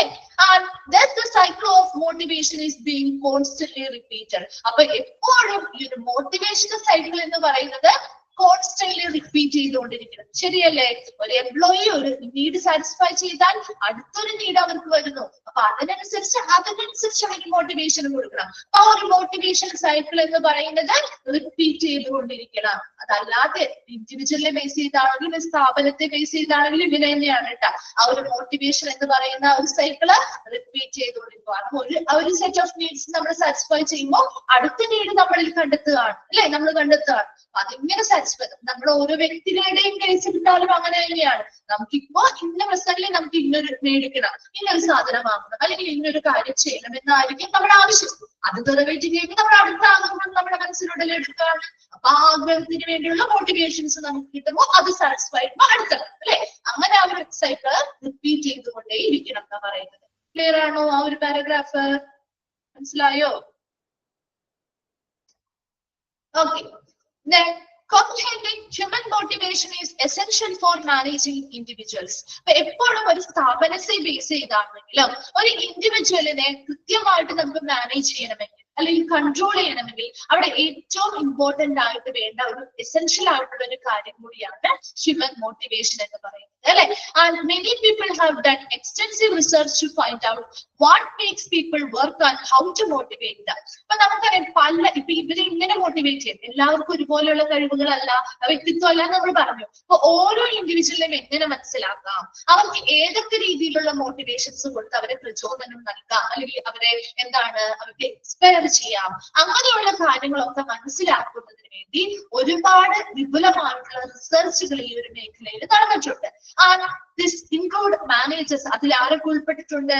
മാനേജേഴ്സ് ഉൾപ്പെടുന്നുണ്ട്, സോഷ്യൽ സയന്റിസ്റ്റുകള്, ബിഹേവിയറിസ്റ്റുകള്, സൈക്കോളജിസ്റ്റുകള്, ഇവരെല്ലാം ഉൾപ്പെട്ടുകൊണ്ടാണ് ഈ റിസർച്ചുകൾ കണ്ടക്ട് ചെയ്യുന്നത്. Several theories have been formulated even though there is no university accepted motivation theory. അപ്പൊ നമ്മളിവിടെ ഒരു യൂണിവേഴ്സിറ്റി അക്സെപ്റ്റ് ചെയ്ത മോട്ടിവേഷൻ തിയറിയോ കാര്യങ്ങളോ ഒന്നുമല്ല, പക്ഷേ ഇവരുടെ പലതരത്തിലുള്ള റിസർച്ചുകളും കാര്യങ്ങളിൽ നിന്നും ഒരുപാട് തിയറീസ് മോട്ടിവേഷനുമായി ബന്ധപ്പെട്ട് ഫോർമുലേറ്റ് ചെയ്തിട്ടുണ്ട്, ഇത് രൂപപ്പെടുത്തിയിട്ടുണ്ട്. Understanding these theories assist managers to get a better insight into human behaviour. ഇങ്ങനെയുള്ള തിയറീസിലൂടെയൊക്കെ എപ്പോഴും എന്ത് കാര്യങ്ങളെ കുറിച്ചാണ് മനസ്സിലാവുന്നത്? അണ്ടർസ്റ്റാൻഡിംഗ് അസിസ്റ്റ് മാനേജേഴ്സ്, ഒരു മാനേജറിന് to get a better insight into human behaviour, ഒരു ഹ്യൂമൻ ബിഹേവിയേഴ്സിനെ കുറിച്ചുള്ള കൂടുതലായിട്ടുള്ള ഉൾക്കാഴ്ചകള് മനസ്സിലാക്കാനും അപ്പൊ അതിനനുസരിച്ച് ഓരോ വ്യക്തികളെ മനസ്സിലാക്കാൻ പറ്റും അവർക്ക് അല്ലെ. ശരിയല്ലേ? ഒരു മാനേജർ അല്ലേ അവരുടെ കാര്യങ്ങൾ മോട്ടിവേഷൻസ് കൂടുതലും കൊടുക്കേണ്ടത്. അപ്പൊ ആ ഒരു മാനേജർ എന്തിനെ കുറിച്ചുള്ള ഒരു അണ്ടർസ്റ്റാൻഡിംഗ് കിട്ടുന്നത്? അവരുടെ കീഴിൽ വർക്ക് ചെയ്യുന്ന ഓരോ എംപ്ലോയീസിനും വ്യത്യസ്ത ബിഹേവിയേഴ്സ് ആണ്. അപ്പൊ അങ്ങനെയുള്ള ഹ്യൂമൻ ബിഹേവിയേഴ്സ് വ്യത്യസ്തമാണ്. അതിനെക്കുറിച്ച് കൂടുതൽ ഉൾക്കാഴ്ചകൾ മനസ്സിലാക്കാൻ പറ്റും. അവർക്ക് എങ്ങനെയുള്ള മോട്ടിവേഷൻസ് ഓരോ വ്യക്തികളുടെയും സ്വഭാവത്തിനനുസരിച്ച് എങ്ങനെയുള്ള മോട്ടിവേഷൻസ് കൊടുത്താൽ അവർക്ക് നന്നായിട്ട് കാര്യക്ഷമമായിട്ട് അവരെ വർക്ക് ചെയ്യും. അതിനുവേണ്ടി ഓരോ വ്യക്തികൾക്കും മനസ്സിലായ രീതിയിൽ അവർക്ക് അനുയോജ്യമായിട്ടുള്ള രീതിയിൽ മോട്ടിവേഷൻസ് കൊടുക്കുന്നതിന് വേണ്ടി ഓരോ ഹ്യൂമൻ ബിഹേവിയേഴ്സിനെ കുറിച്ചും കൃത്യമായിട്ടുള്ള ഒരു കാഴ്ച അല്ലെങ്കിൽ ഒരു അണ്ടർസ്റ്റാൻഡിംഗ് ായിട്ട് ഈ തിയറികളിലൂടെ മാനേജേഴ്സിന് സാധിക്കുന്നുണ്ട്. അപ്പൊ എപ്പോഴും ഒരു മോട്ടിവേഷനുമായി ബന്ധപ്പെട്ട് ഓരോ വ്യക്തികളും വ്യത്യസ്ത രീതിയിൽ ബിഹേവിയേഴ്സിലുള്ള ആളുകളാണ്. അപ്പൊ അവർക്ക് നല്ല മോട്ടിവേഷൻ കിട്ടിയാൽ മാത്രമേ അവർ നന്നായിട്ട് നമുക്ക് മാനേജ് ചെയ്യാൻ പറ്റുള്ളൂ. അപ്പൊ അതിന് വേണ്ടിയിട്ട് ഒരുപാട് വിപുലമായിട്ടുള്ള റിസർച്ചുകൾ നടത്തിയിട്ടുണ്ട്. ആ റിസർച്ചുകളുടെ ഫലമായിട്ട് ഒരുപാട് തിയറി വന്നിട്ടുണ്ട്. അതിൽ ആരൊക്കെ ഉൾപ്പെട്ടിട്ടുണ്ട്? ആ റിസർച്ചുകൾ നടത്താൻ വേണ്ടിയിട്ടാണ് കേട്ടോ മാനേജേഴ്സ് ഉൾപ്പെടാറുണ്ട്, സോഷ്യൽ സയന്റിസ്റ്റുകൾ ഉൾപ്പെട്ടിട്ടുണ്ട്, ബിഹേവിയറിസ്റ്റുകൾ, സൈക്കോളജിസ്റ്റുകൾ, ഇവരെല്ലാം ഉൾപ്പെട്ടുകൊണ്ടാണ് ഈ റിസർച്ചുകൾ നടത്തിയിട്ടുള്ളത്.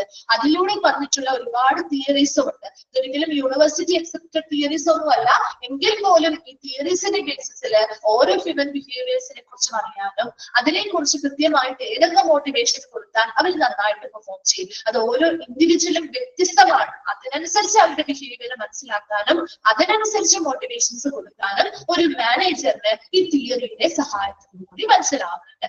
വേഗം എടുത്ത ഒരു 3 പാരഗ്രാഫ് വേഗം ഒന്ന് വായിച്ചു നോക്കി.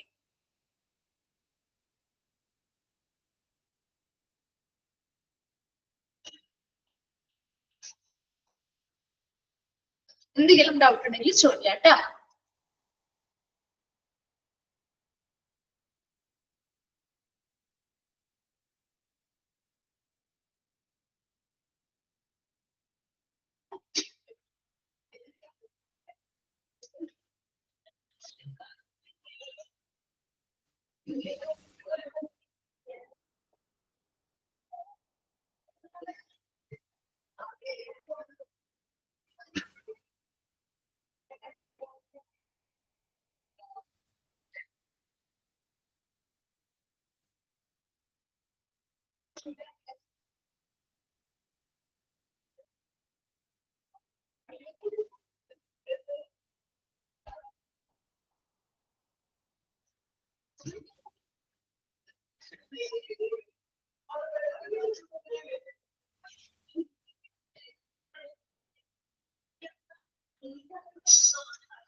വായിച്ചു കഴിയുമ്പോ ഒന്ന് റിപ്ലൈ ചെയ്യണേ.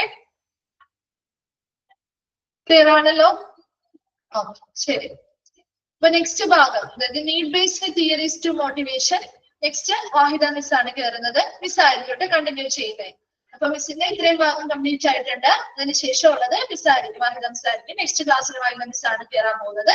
അപ്പൊ മിസ് കണ്ടിന്യൂ ചെയ്യും. അങ്ങനെ ഒരു ക്ലാസ് ഞങ്ങൾ രണ്ടുപേരും കയറുന്നതിനനുസരിച്ചായിരിക്കും കേട്ടോ എടുക്കാം.